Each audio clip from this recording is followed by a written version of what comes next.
To the Technical Assistance webinar for RFA-MD-15-011, Building Population Health Research Capacity in the U.S. Affiliated Pacific Islands. My name is Andres, and my colleague Addie Rosario and I are the program officials for this initiative.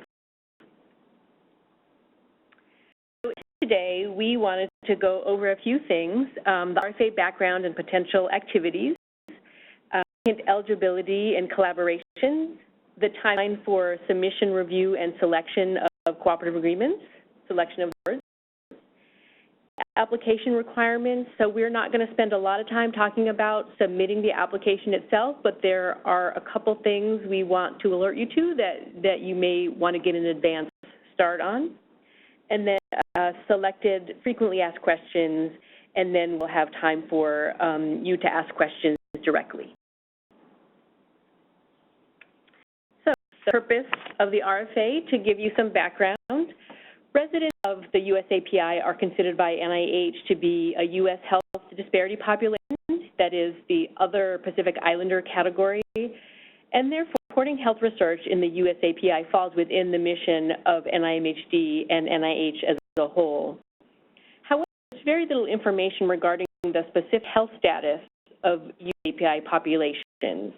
Some of the information is only available in aggregate, where USAPI populations are combined with Native Hawaiians or Asian Americans. Other on USAPI populations is obtained from populations residing in the U.S. states, so not actually in the USAPI region itself. And research investment in this region by NIH. We currently have no awards made to this region, and the same is true for NIH as a whole. There have been very few research grants awarded to organizations in this area.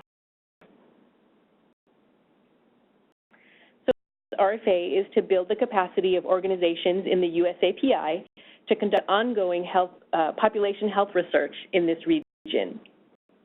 And we're using a cooperative agreement mechanism, a U24, so that NIHD staff can provide technical assistance and programmatic guidance to institutes that may not have had a lot of experience with NIH grants or conducting research.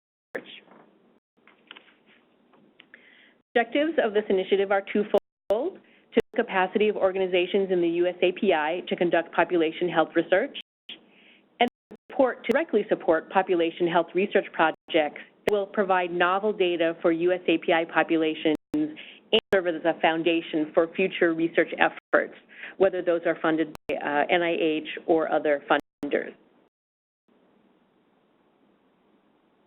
So to get into a little more detail about capacity building, here are some examples of potential activities, and this is not an exhaustive list, but just some possible activities.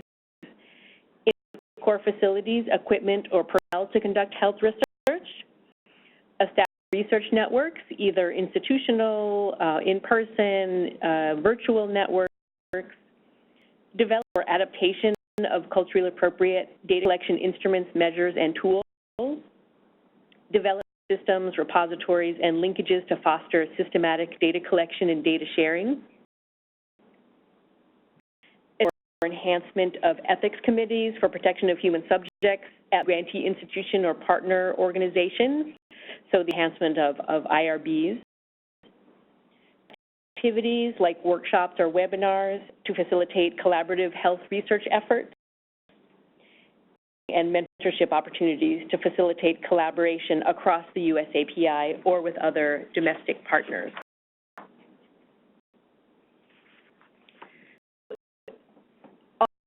Initiative can cover a wide range of capacity building activities. There are some things that are not allowed under this FOA or RFA.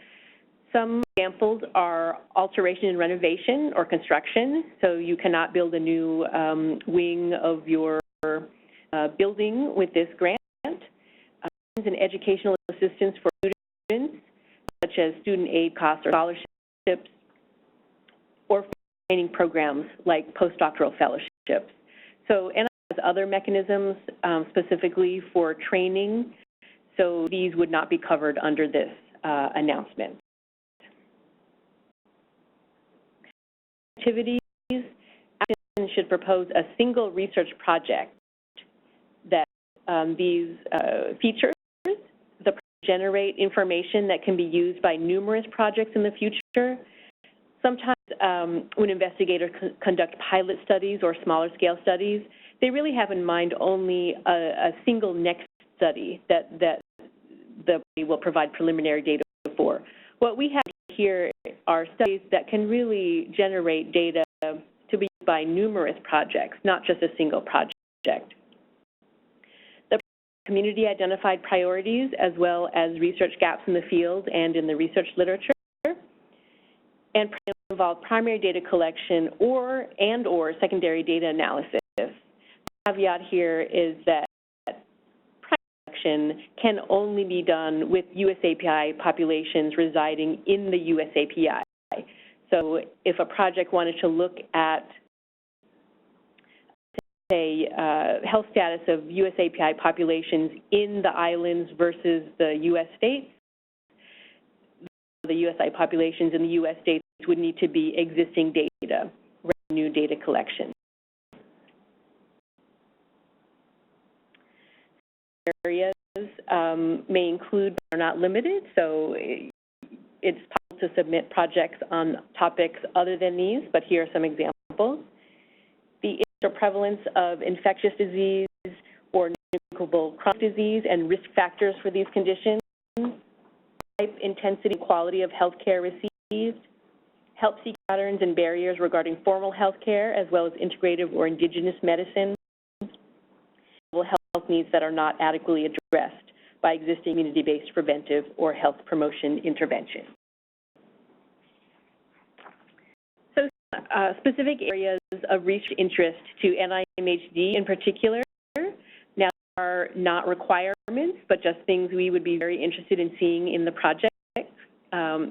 Include projects that encompass multiple sites across different jurisdictions, collaboration and or data collection across multiple service sectors, for example, public health, the healthcare system, social services, the school system, for example.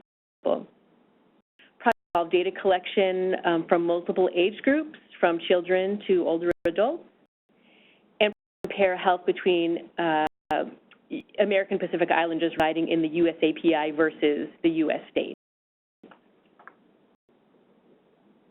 To eligibility and collaboration. Eligibility is limited to organizations that are physically located within the USAPI.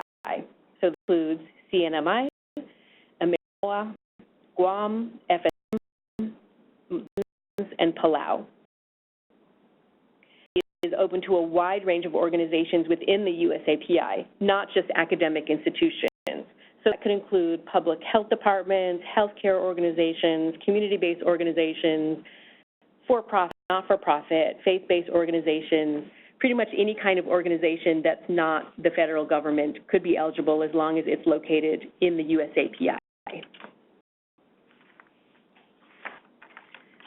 Expecting that these projects will be highly collaborative, so we expect that projects will include collaborations among diverse partners, diverse holders, researchers, providers, policymakers, consumer advocacy organizations, etc.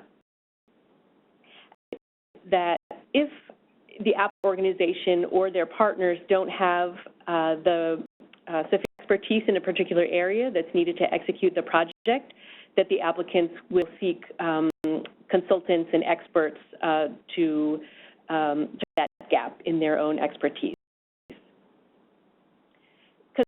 So-called subawards or subcontracts with U.S. institutions and U.S. investigators outside USAPI are allowed.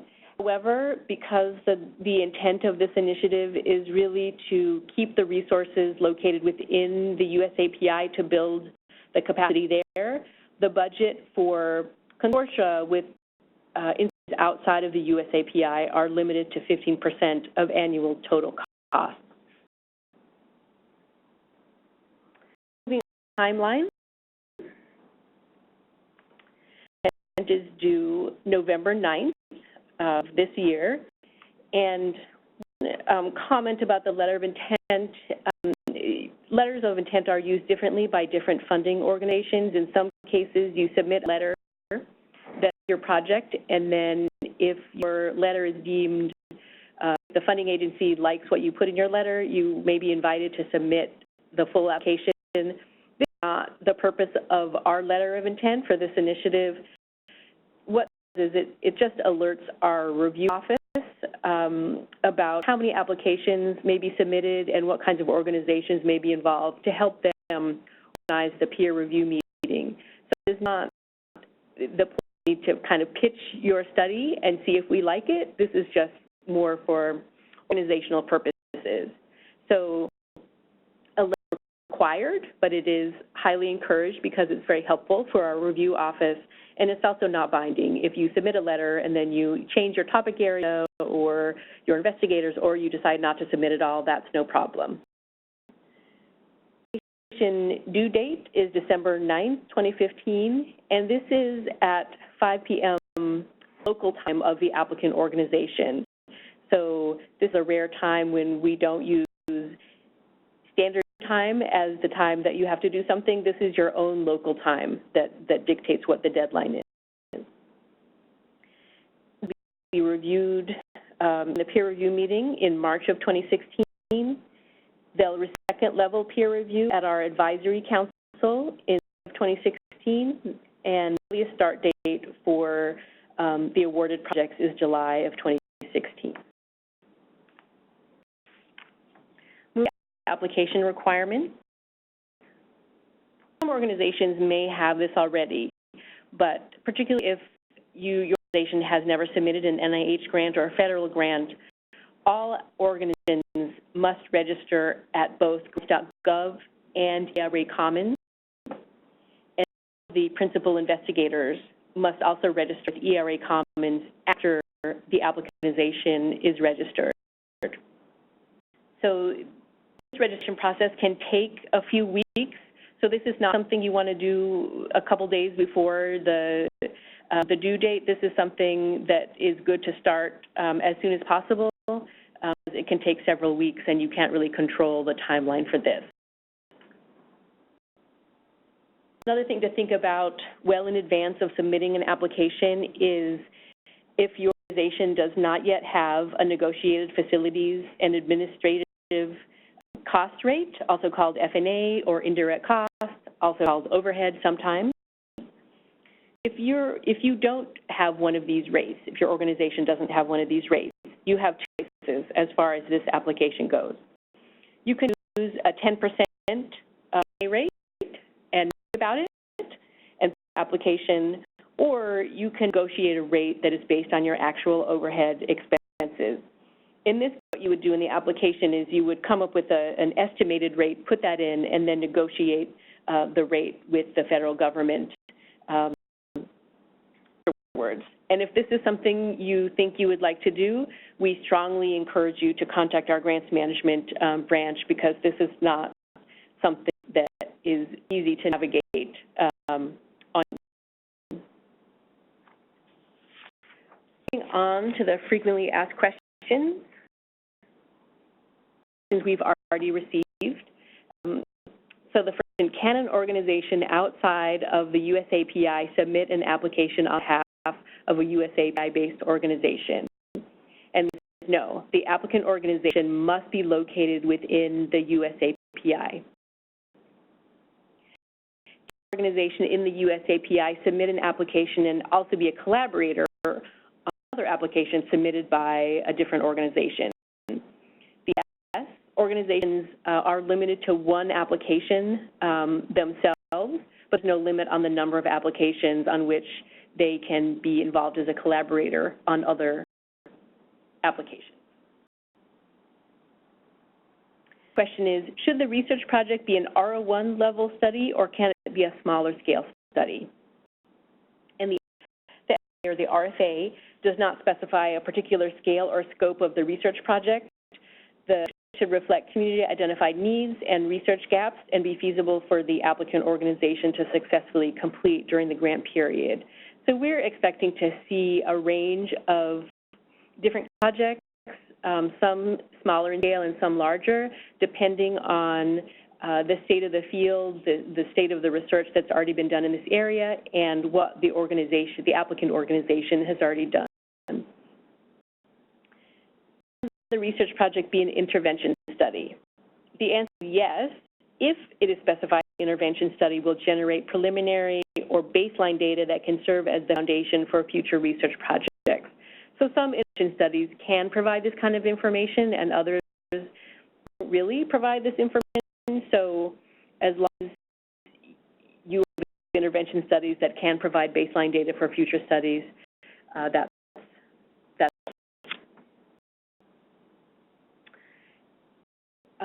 before we move on to the Q&A session, just wanted to strongly encourage you to contact NIHD staff if you have any questions. So Addie and I are the program officials, and we can answer programmatic questions related to the content of the RFA.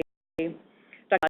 Sharp can answer questions related to the submission of applications or the peer review process, and Priscilla Grant can answer questions related to grants policy, things of that nature in the grants management office.